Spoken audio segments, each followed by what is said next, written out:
Gulliver's Travels into Several Remote Nations of the World. By Jonathan Swift. Part 3. A Voyage to Laputa, Balnibarbi, Lugnag, Glubdubdrib, and Japan. Chapter 8. A further account of Glubdubdrib. Ancient and Modern History Corrected. Having a desire to see those ancients who were most renowned for wit and learning, I set apart one day on purpose. I proposed that Homer and Aristotle might appear at the head of all their commentators, but these were so numerous, that some hundreds were forced to attend in the court, and outward rooms of the palace. I knew, and could distinguish those two heroes, at first sight, not only from the crowd, but from each other. Homer was the taller and comelier person of the two, walked very erect for one of his age, and his eyes were the most quick and piercing I ever beheld. Aristotle stooped much, and made use of a staff. His visage was meagre, his hair lank and thin, and his voice hollow.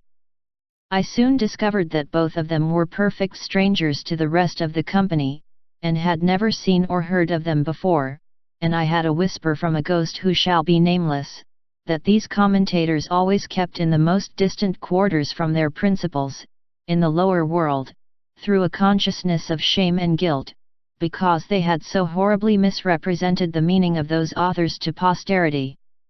I introduced Didymus and Eustathius to Homer, and prevailed on him to treat them better than perhaps they deserved, for he soon found they wanted a genius to enter into the spirit of a poet.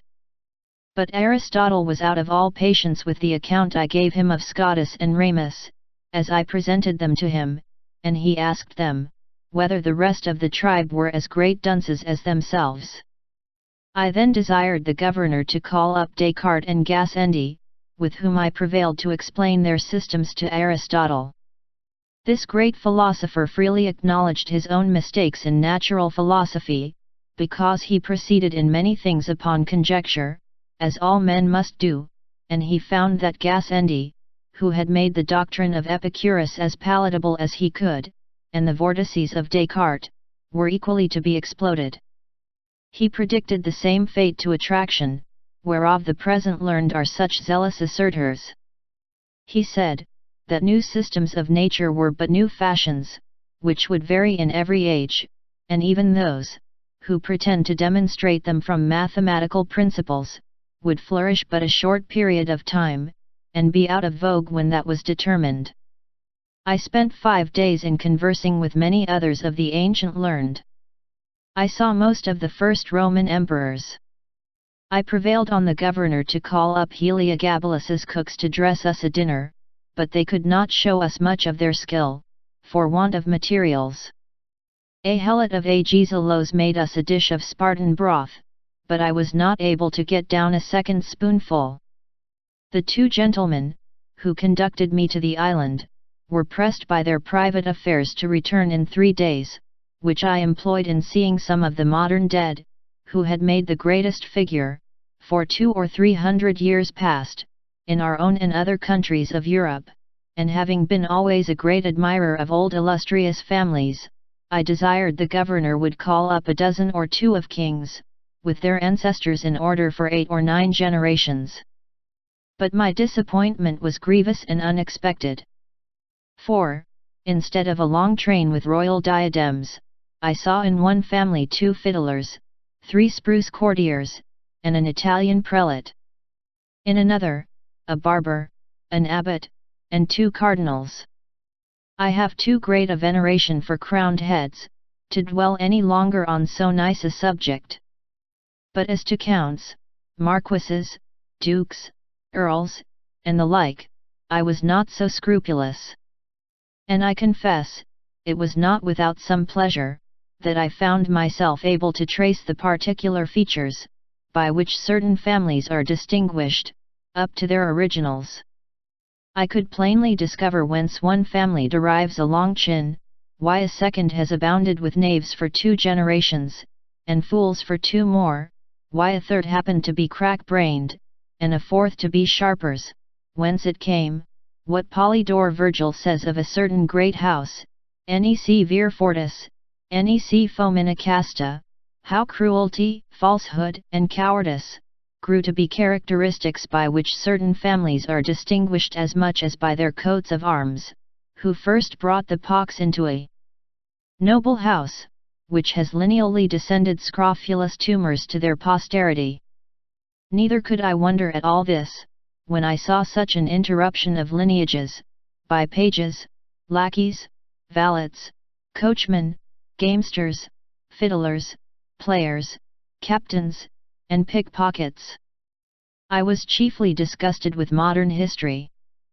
For having strictly examined all the persons of greatest name in the courts of princes, for 100 years past, I found how the world had been misled by prostitute writers, to ascribe the greatest exploits in war, to cowards, the wisest counsel, to fools, sincerity, to flatterers, Roman virtue, to betrayers of their country, piety, to atheists, chastity, to sodomites, truth, to informers.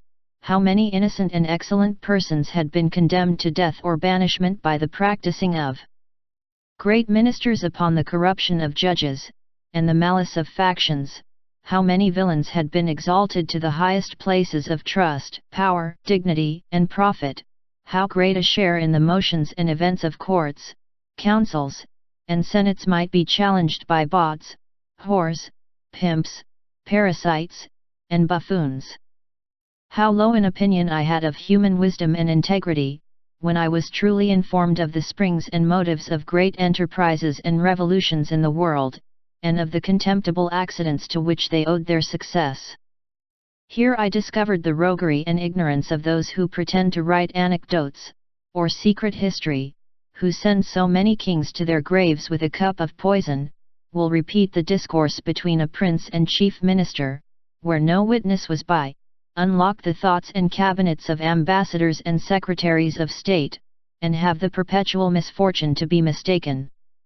Here I discovered the true causes of many great events that have surprised the world, how a whore can govern the backstairs a council, and the council a senate. A general confessed, in my presence, that he got a victory purely by the force of cowardice and ill conduct, and an admiral, that, for want of proper intelligence, he beat the enemy, to whom he intended to betray the fleet.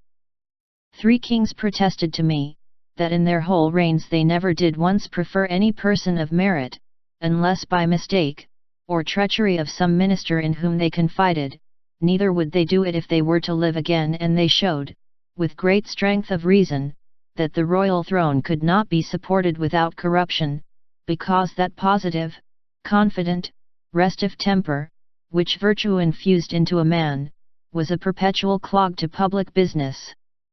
I had the curiosity to inquire in a particular manner, by what methods great numbers had procured to themselves high titles of honor, and prodigious estates, and I confined my inquiry to a very modern period, however, without grating upon present times, because I would be sure to give no offence even to foreigners, for I hope the reader need not be told, that I do not in the least intend my own country. In what I say upon this occasion, a great number of persons concerned were called up, and, upon a very slight examination, discovered such a scene of infamy, that I cannot reflect upon it without some seriousness. Perjury, oppression, subornation, fraud, panderism, and the like infirmities, were among the most excusable arts they had to mention, and for these I gave, as it was reasonable, great allowance.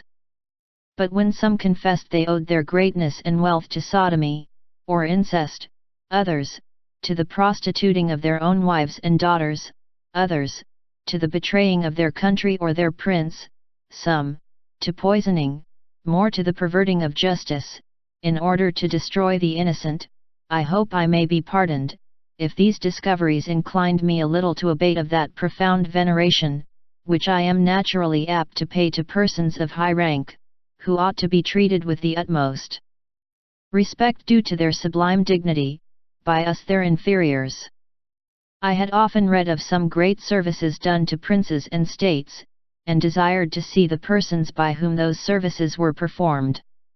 Upon inquiry I was told, that their names were to be found on no record, except a few of them, whom history has represented as the vilest of rogues and traitors. As to the rest, I had never once heard of them. They all appeared with dejected looks, and in the meanest habit, most of them telling me, they died in poverty and disgrace, and the rest on a scaffold or a gibbet. Among others, there was one person, whose case appeared a little singular. He had a youth about 18 years old standing by his side. He told me, he had for many years been commander of a ship, and in the sea fight at Actium had the good fortune to break through the enemy's great line of battle, sink 3 of their capital ships, and take a 4th, which was the sole cause of Antony's flight, and of the victory that ensued, that the youth standing by him, his only son, was killed in the action. He added, that upon the confidence of some merit, the war being at an end, he went to Rome, and solicited at the court of Augustus to be preferred to a greater ship, whose commander had been killed, but, without any regard to his pretensions, it was given to a boy who had never seen the sea, the son of Libertina, who waited on one of the emperor's mistresses. Returning back to his own vessel, he was charged with neglect of duty, and the ship given to a favorite page of Publicola, the vice-admiral, whereupon he retired to a poor farm at a great distance from Rome, and there ended his life. I was so curious to know the truth of this story, that I desired Agrippa might be called, who was admiral in that fight. He appeared, and confirmed the whole account, but with much more advantage to the captain, whose modesty had extenuated or concealed a great part of his merit. I was surprised to find corruption grown so high and so quick in that empire, by the force of luxury so lately introduced, which made me less wonder at many parallel cases in other countries, where vices of all kinds have reigned so much longer, and where the whole praise, as well as pillage, has been engrossed by the chief commander, who perhaps had the least title to either.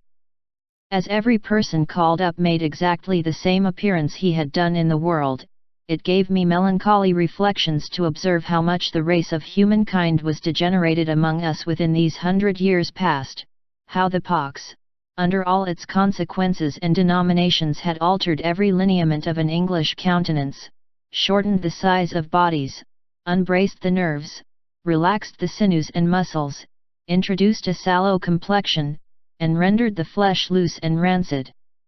I descended so low, as to desire some English yeoman of the old stamp might be summoned to appear, once so famous for the simplicity of their manners, diet, and dress, for justice in their dealings, for their true spirit of liberty, for their valor, and love of their country.